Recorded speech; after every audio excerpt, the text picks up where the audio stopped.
In this video, our objective is to demonstrate the process for performing a two-way ANOVA random block design experiment.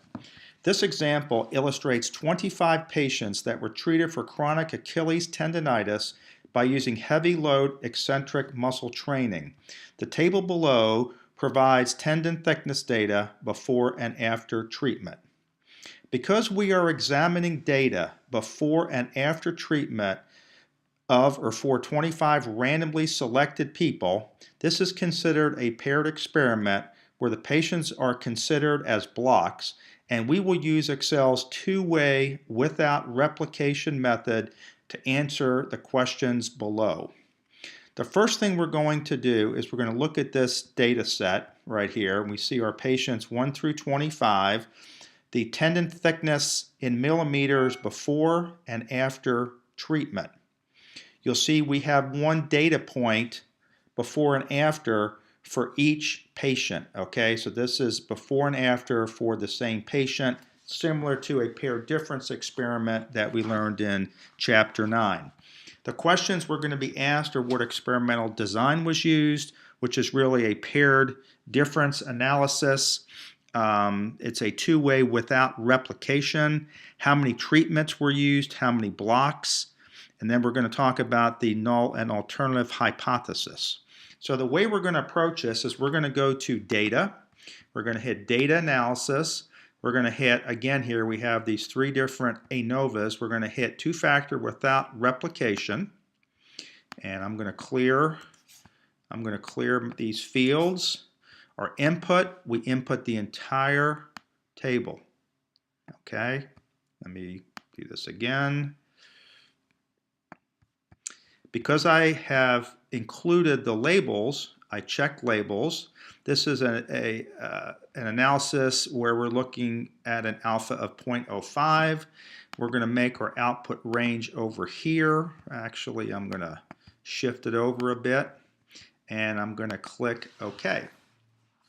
And so basically, what this gives us is I'll say what's really important here, number one, is make sure that we have 25 data points because that's what we're supposed to have.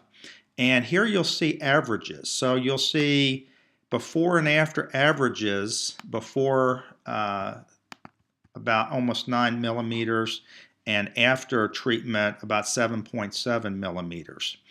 If we look at our ANOVA table, we see our rows, our columns, and error. So what I always like to do is the rows represent the blocks, or specifically the patients. And then the columns are the treatments, specifically before and after therapy. And that is reflected in the two columns and then in this row right here. So the null hypothesis is that the mu after thickness, the after treated thickness minus the before equal thickness, there's no change. So the difference is 0. The alternative hypothesis is that the mu after treatment differs from the average or mu before treatment. So in this case, all we have to do is look at this p-value that's associated with treatments.